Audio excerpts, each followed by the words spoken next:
smooth flavour of white wine, olive oil and fennel seeds. But I warn you, they are very addictive. And the good news is that they are quite easy to make. We just need to get some flour. And we need about 250 grams. The key ingredient is olive oil. If you can get your hands on a really full body olive oil, you really want that flavor profile in your taralli.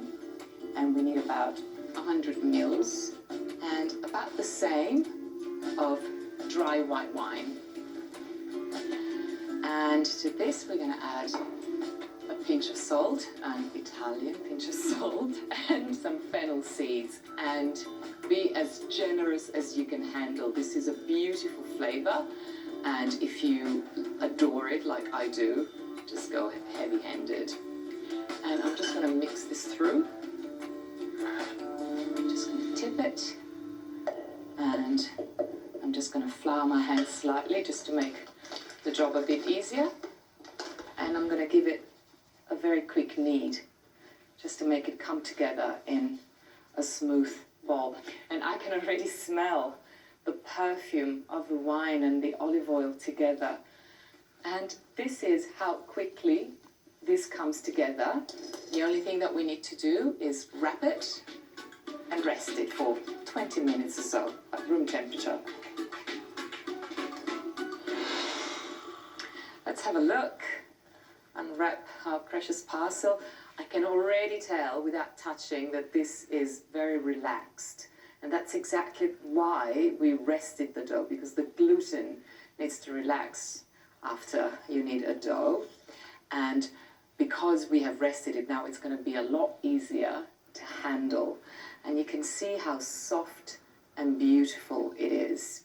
All we're going to do is pinch off some dough and roll it into sausages, thin sausages, ropes, I should say. And so I'm just going to cut some off, roll it a bit thinner, and I'm going to give it the classic taralli shape, just like so. There's nothing fancy about this. The beauty is the flavor and the texture. Now the texture is quite magnificent for a number of reasons. Because the olive oil in the dough makes it really flaky, but also because this cracker, tarallo, is twice cooked. So we first poach it and then we bake it.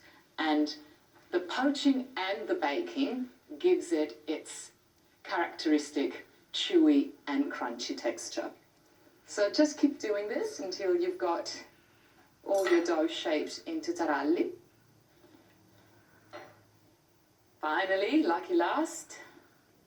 And now I'm just going to collect some onto a spoon and poach them.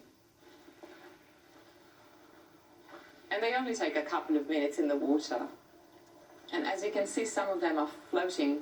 So I'm just going to scoop them out and place them onto a baking tray, which I have lined with some baking paper.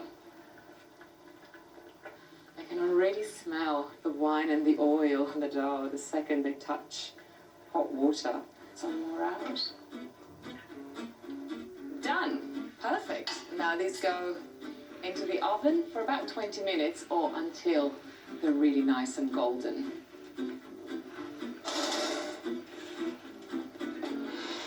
Oh, this is smelling ready. Oh, and it's looking ready. This is perfect. I'm just going to cool it for a little bit and then finally we can serve it.